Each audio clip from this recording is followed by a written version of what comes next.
Сүүлийн жилүүдэд барилгын салбар эрчимтэй хөгжиж, төрийн үйлчилгээний болон хувийн хэвшлийн содон өнгө, эв загвартай барилгууд хотын өнгө үзэмж нэмэн сүндэрлэх болсон билээ.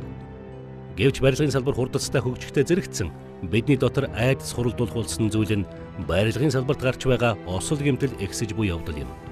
2011 онд 34, 2012 онд 42, 2013 онд 25, 2014 онд 26, 2015 онд 43 удаагийн буюу нийт 170 осол гэмтэл бүртгэгджээ. Үүнээс зөвхөн өндрөөс унахтай холбоотой 117 осол гэмтэл гарсан нь нийт ослын 68.8%-ийг эзэлж байна. Үүнд өндрөөс унах осол 64, ажлын шатнаас унах 4, лефтний нүхэнд унах 20, эд зүйлд цохигдох осол 29 гарсан нь аюулгүй ажиллах арга зүйд сургаагүй, хүүхний хандлага, зан үйл төлөвшөөгүй, тоног төхөөрөмжийн аюулгүй ажиллагааг хангаагүй, ажилчдын хувийн хамгаалах хэрэгслийн зохистой хэрэглээ муу байгаатай холбоотой юм.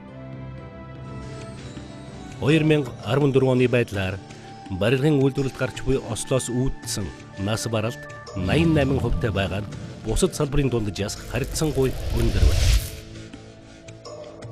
Хөдөлмөр хамгаалал, аюулгүй ажиллагааны журмыг зөрчсөн, барилгын бэхэлгээ шаардлага хангаагүй, тоног төхөөрөмжийн эвдрэл, технологийн процесс зөрчсөн зэрэг нь осол гаргах үндсэн шалтгаанууд болж байна.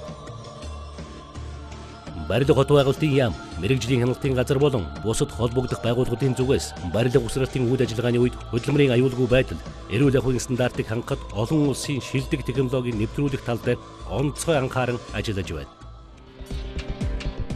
Энэ санал санаачлагыг дэмжиж, дэд бүтэц инженеринг компани, бүгд найрамдах Солонгос улсын Сонбу компани DS систем дэвшилтэд технологиг Монгол улсын барилгын салбарт нэвтрүүлэхээр зорж байна.